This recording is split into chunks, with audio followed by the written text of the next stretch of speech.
we're no Jake Tapper, but I will tell you that we're pretty good at asking pretty stupid questions. So, first of all, welcome back, Tulsi. Thank you. Cool. And fire away, boys. Okay. Who's So what are we first? playing right So now? I wanted to play a game Okay. where we all just keep going and rotating and asking questions. Okay. And they can get smarter or dumber, but usually dumber with this cast that we have. Most likely. So I'll start it off. Were you named after Oklahoma City? No. That's Tulsa. This might shock you, but it is not the first time I heard this question. Oh, really? Tulsi is a sacred flower from India. That's what I thought. Yeah. It's basil, right? Almost, yes. right, The yeah. holy basil Holy is basil, what it's see? called. She reads a lot. Okay, your turn. Try to beat that. It's pretty smart. Oh my god. Is it supposed to get smarter? Where do you live now? I literally That's a live on the secret. road. Is that a bad question? Literally live on the road. I'm just nervous. see this guy? I'm just so nervous right He's now. gonna break your back. Home is, Yeah, home I'm is sorry. Hawaii, but I am not Don't there answer that in question. That was a bad question. I'm sorry. Let me go again. Let me think. Your turn, Anthony. Okay, no. Second round. We'll come back. Okay. Which way are we going? This way? Yeah, go ahead. Okay. Are you a big time X-Men's fan? Is that who you stole your hairstyle? Oh, Ooh, very rogue. no, I am a big fan. I am a big fan. Do you like Rogue? But yes, I do actually. I did not have a gray streak until after my first deployment to Iraq. Oh wow. And so I have kept it because of that. I did have someone in a Starbucks, possibly in the Chicago airport, tell me as I was standing there, "Girl, I love that skunk stripe in your and she meant it in the best possible way, and so I was like, Okay. thanks. Thanks, I appreciate it. I do get the rogue thing. Yeah, you got to get the Rogue. Can I ask what happened in Iraq that caused the... I worked in a medical unit where every day we were confronted with the heavy human cost of war. We lost a lot of our guys. This was 2005. It was the height of the war. We were about 40 miles north of Baghdad in what was then referred to as the Sunni Triangle. And unfortunately, we took a lot of casualties across the board, including our unit, which was a 29th Brigade combat team from the Hawaii National Guard. We were nearly 3,000 soldiers from Hawaii, Guam, Saipan, American Samoa, and it was a very tough, life-changing experience. So it's like a biological reaction to PTSD or... It's the only way I can explain it. Yeah. Great dumb question, Bart. Yeah. You asked it. No, great dumb question. I have a really good question. So, Self-proclaimed. earlier you said that you first started politics first before going into the military. When did you go? What made you decide? The attack on 9/11 was what motivated me to make that decision. Joining both of my grandfathers served in the military. My dad wanted to. He tried to go and enlist with his friend out of high school, and they both went into the medical processing station. His friend made it through. My dad didn't make it through. I hadn't really thought about joining the military up until that point, and I wanted to I joined the National Guard. I wanted to do my part for the country and also continue to serve my state. My uncle saw Pearl Harbor, and then that's what made him join too. But then these guys say that he was in the plane side, not on the. He was on the other side. But he was watching it in Hawaii. Yeah. Your dad is Japanese? My uncle. Yeah. Well, we're all Japanese, but yeah, he saw it. But they swear that he was on the plane. He saw it from the sky. Their point of view. I on that note, and I talk about this in my book, in a chapter about civil liberties. We know this in Hawaii. We know the story of the Japanese internment camps in a lot of Asian American communities. This is common knowledge, but it is not common knowledge in a lot of parts of our country about how during a time of war, how quickly your freedom is gone. Oh yeah. How your freedom is gone, and because of your ethnicity, even regardless of your citizenship, no due process, yank you out of your home, your job, your school, and you got to go live in a camp. Yep, land rights too. That was Armed guard, crazy. exactly. I have family on both internment camps and back in Japan. That's pretty cool. Yeah, they're battling each other. Pretty cool. So maybe there was one on the plane, you know, yeah, and then one going, oh. I always thought that. Yeah. So the other week we were having like a pretty cool conversation. We were talking about how sick the Constitution was, That's awesome. and then our buddy just like smoked us. Let me just, this is gonna, see if I have this. Here's how much of a freaking nerd I am. Oh, wow. Here's a pocket-sized Constitution. You should get one of those. Talking about how cool it is, and then our friend just like totally annihilated us by telling us that the Constitution's racist. And we couldn't say anything. Really? We didn't know how to. We couldn't find the perfect comeback. Were they specific about what? Yeah, it- they said the guys that wrote it don't look like us. Right. They look like Me. Like, Him. right, exactly. So like they- the guy on the dollar bill. What do you say to like when people really have that belief that that thing was written by people that wanted to oppress you, guys like you? There's nothing that I'm aware of in the words that are written that prove that to be true. Obviously, it was written by people who were slave owners, and that is the ultimate and original sin of this country. I wouldn't doubt that there was racism in who they were, their mindset. But I think it is also very telling that the words in the Constitution talk about how all men are created equal. It doesn't say all white men are created equal. They could have wrote that. They could have, I mean, seriously. They could have wrote that and high-fived each other. They could have. Nailed it. Might have been an edit. Was men written in white? I thought back then when they referred to men, they meant human too. So Yes. It was when they wrote all man in like the, the creator sense, not in the sense of a male, biological sense. yeah. But that's where I find so much inspiration in how Martin Luther King navigated through all of this, and how he gave these incredible speeches even as his fellow civil rights activists and protesters were killed by white law enforcement officers. That Martin Luther King stood up in front of his friends at a time when they were like, hey, enough is enough. Now is the time for us to take up arms and fight for ourselves and our freedom. And he said, no, we can't give them what they want. We have to stand and respect not only our black brothers, but our white brothers. And I'm paraphrasing here, obviously, but he's given such incredible speeches that serve as an example where instead of taking the route that we see a lot of people taking today, which is that all white people are racist, our founding fathers are racist, that means this is meaningless. Instead of, and it would have been an understandable path to take for someone in his position, but instead he took the words written in the Constitution and Bill of Rights and used them as that guide to work towards a future where all of us are created equally, endowed by our Creator with these inalienable rights. It's his example that I look to, and I think it is so dishonorable to see people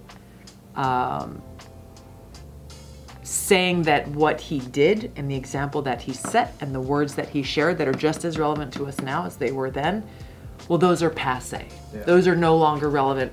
They are more relevant now than ever.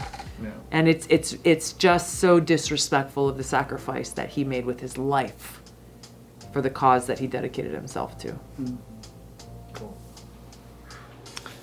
I'm going to be walking a very thin line right now, but for our fans, I feel like I have to bring a certain topic. He's also known as number one, and I'll explain what that is later. Okay, all right. We all know that's a lie, and that's okay. But in an actual serious way, you had mentioned, joining the cause and the fight because of like 9/11. Because you had to go through and endure so much, what are your personal feelings? You don't have to go with your views specifically, but on like when people say things like 9/11 was a conspiracy. Everyone's entitled to their own opinion. I think that there there are a lot of things that are used to distract us away from the truth. And I'll give you one example that's, I would say,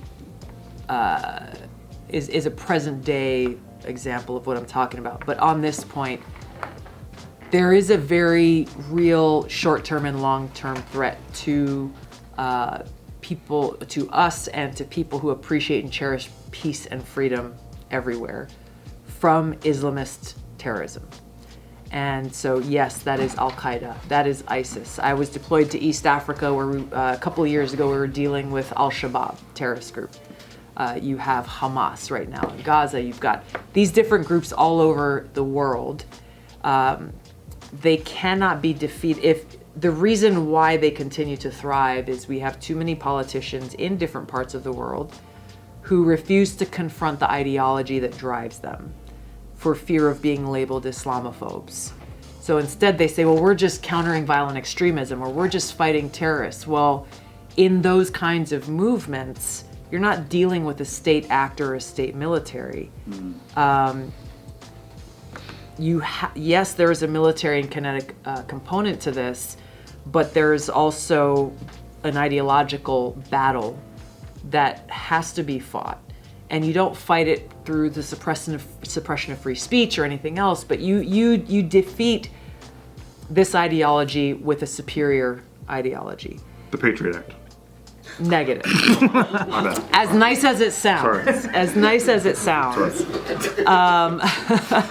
And this comes in different forms, and I've seen this. How, there were imams in Iraq, for example, who were like, no, we won't accept what ISIS is doing. We won't accept what Al-Qaeda is doing. And they, from their seat, were preaching for peace and trying to defeat that ideology with a superior one. We saw the same thing in Somalia and in other places, and there are a lot of different examples of this, but these threats are very real.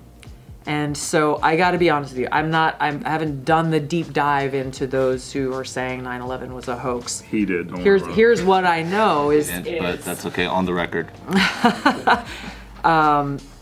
thousands of people died. Al-Qaeda terrorists flew planes into those buildings. They were supported by, many of them were supported by Saudi Arabia, something that continues to be an issue our leaders in Washington refuse to confront. But I've sat with the surviving family members of those who were killed on 9/11, and their continuous pursuit of truth and justice for their loved ones who were killed. I bring up the point about distraction because it comes from different places, and it ultimately ends up hurting or distracting away from the thing we should be really focused on. And I'm going to shift to Maui and the massive wildfire in Lahaina that took place less than a year ago in August of last year in Hawaii.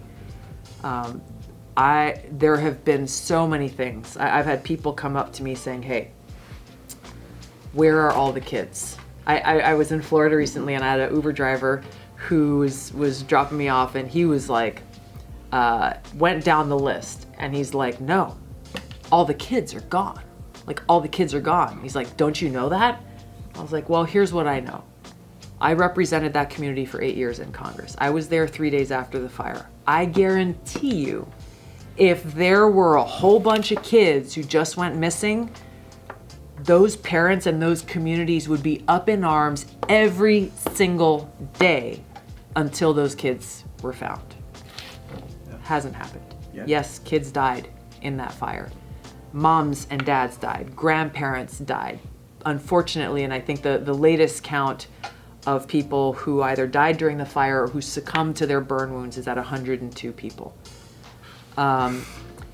The blue tarps, the laser-guided, attack that started all of these different things, and I've been in so many places in the country where serious people ask these really concerned questions about all of these different things. And I explained to them what happened, what we know happened, because I was there and I talked to people who saw it and they lived through it, with just this horrible combination of events of hurricane winds funneling through a valley, going through a community that has fires all the time because it's the driest part of the island. These normal brush fires, all of a sudden you have this wind coming through And in the words of those there, they said it was like a blowtorch that was horizontally traveling across this community, hopping and skipping and jumping around, which hit some places but didn't hit others, but destroyed this entire community within minutes. Well, why were police there telling people to go back into the fire? It was chaos and confusion. Comms dropped between one police officer to another.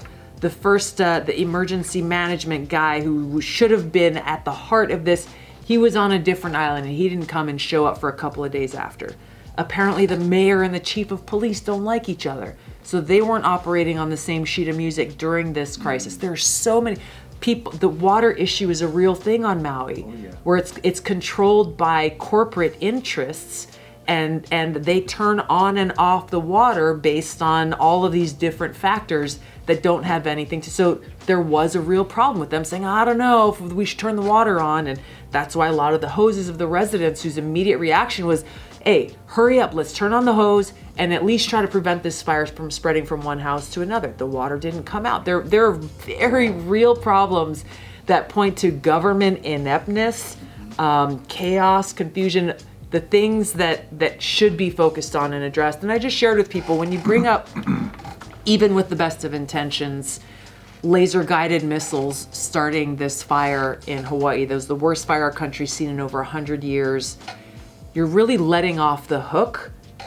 people in positions where they could have done something preemptively or in that moment by saying that it was some kind of unexplainable external attack from aliens. That's a really good point. We can't let them off the hook because they're trying. They're trying to say, well, it was somebody else's fault. And they resigned, and they, What about the aftermath where they're trying to scoop up is it true they're trying to scoopy the properties from nice people, or is that a lot of weird? Oh, it's a very real thing that you have, it's essentially thievery, people trying to come in and exploit those who are still homeless, and try to exploit them during their time of need and scoop up their land at a really shitty price. That's real. That is real. But people there knew that was coming, and so it's been like the positive story here is just the resilience of that community and how everyone has come together, not only in Hawaii but the outpouring of support that's come from people around the world to help them out. And Joe Biden gave them money, which was really cool. He gave him $700, which is big. That was big of him. Family one time. But on that same week, I think another 100 mil went out to Ukraine or something. It did. Yeah. And that Sir was Biden doesn't have any businesses in Maui, I think. Not yet. Yeah. Mitt Romney's kid too. Clear answer. Two statements. Thank you for your service. But that is a- Other one. That's why the T-shirts will never be released. Don't ask again. I have a real question. Is lasagna a true pasta? Careful with this one. yeah. It's gonna beat everything. Because it's big sheets, that but you is can't really like slurp it like a question. fettuccine. I mean, by definition, yeah, Really? it's pasta. It's a big pasta. Who says pasta has to be a certain shape? The people that go like this? I don't know how to answer that question. I love good food, and my husband and I love cooking, and so we got one of those like KitchenAid pasta attachments, and so my husband makes like killer homemade He's pasta. rolling it? So he makes the dough, and then you flatten it out, and then you put it through the machine, and it flattens it, and you can make fettuccine or angel hair or just like sheets. So I make like, I won't be humble about this because it's freaking good. I make the best butternut squash lasagna ever with fresh noodles. It's a total game changer. You're kind of biased because yeah. you feel like lasagna and call it pasta. That sounds disgusting. Nick? So like you talked about this a lot with like misinformation or people feeling like not hopeful in the world about like where our country's going, or them feeling that they can't even make any changes. So like for someone who feels like they're in that position, do you have any like advice or insight of like how to fight the good fight, like how to get going, how to really put themselves on a game to understand what's really happening in front of their eyes instead of all the mainstream media telling you this, telling you that? Like, do you have any insight or advice that you could impart? I mean, it is really just seek out information that isn't like that's outside of the well-beaten path. Ask questions. Don't just accept a headline just because it's a headline. I think that's the most important thing. You know, I've got in my own family, and I won't be too specific to protect my family copacetic environment here. Family's dumb too, so it's Well, fine. no, it's just Same. like, you know, somebody who's in my family who knows me very well, when being told like, yeah, you know, CNN is really trying to destroy Tulsi, and they're saying things about her that aren't true intentionally because they don't want people to hear what she's saying, he says, well, I don't believe Erin Burnett on CNN would do that. Why would she want to hurt her? She probably just doesn't know. She probably just doesn't know the truth, because if she knew the truth, then she wouldn't say these things about her that aren't true. I'm being dead serious here. Wow. Because she's out front, ahead of the news. Isn't that her name Well for her show? said. I like Well that. said. I don't think I could have cited that. This guy's good. But it is. Don't be afraid to question things that appear to be the accepted norm, because there's always more to it. And try to, you know, if you don't know or have the time to search out, like, okay, what podcast should I listen to, or what news sources should I listen to? Ask your friends, ask your neighbors. I scroll through all the different news headlines from all the different places, because generally you can kind of get a sense of like the bias and like, okay, somewhere in here there are pieces of the truth that are being reported. But I listen to podcasts from the New York Times. I listen to Joe Rogan. I listen to a bunch of different podcasts coming from people with different views, because I really want to know, like, what are people saying? How are they thinking? What are people who disagree with me saying about a certain issue, and challenging myself and my own, like, okay, do I have a good counter argument to what they're saying? And if I don't, then I gotta do some work. I tried doing that though, because like I tried to listen to NPR. But I was driving at like 8:30 at night, and I almost ran off the road. I was falling asleep. It's so hard to listen. I don't. You don't like the whisper I've had voice? bad experiences with NPR. I know you're probably shocked. I'm actually appalled. I can't believe this. I know. Yeah. They treated you unfairly? Yeah. Wild. Yeah. Wow. Yeah, you know. Hey, I gave him a shot. I like, there are 2 interviews in my life that I have taken off the microphone and walked out midstream. Oh shit. And one was on Fox News, and another was on NPR. Who was talking to you on Fox? This guy named Leland Vitter, who is now on News Nation. I actually don't know if I've done interviews with him since, but it was just not a good experience, and he wasn't interested in what I had to say. So why am I going to sit here on your air and talk to you if you don't want to know what I have to say? Yeah. And it was the same thing with NPR, essentially. How does Tulsi Gabbard kick it? How do you absolutely kick it? How do you hang? In Hawaii, it's surfing. It is surfing. Like going in the ocean is my therapy. It is peaceful. My husband's been trying to tell me to get like an Apple Watch with cell signal on it. It's like, no, I don't want to be getting like text messages in the water when I'm escaping from the world. What's your sickest? But I've discovered just not falling off. There you go. I just have fun. Crazy board grab Yeah. stuff. Board grabs winning. No. You discovered? The tactical games. Have you guys heard of it? Oh, I just recently saw you compete. Yes. Did you just sign up for? That's my jam. So that's it combines CrossFit. It combines high intensity fitness with shooting, and so you're competing to challenge yourself with your fitness, and then knowing like, oh my God, after I just did 25 burpees, I gotta go and grab my pistol and rifle and somehow hit a target that's like 100 yards away in a tiny little triangle, and then go back and do 25 more burpees and box jumps and all this other stuff. That sounds so fun. It's so fun. It's one of those things that requires all of your focus and energy. And so it's, for me, I love it for a lot of reasons, but it combines some of the things that I really love most. I play Halo. It's a total escape. I would destroy you. Is that your escape? You would destroy me. He's actually a legend, yeah. Yeah. Final question. Yeah, please. Will you be running for president again? I don't know. Okay. I don't know is the honest answer. Trump's VP? That's still a really big answer. I don't know.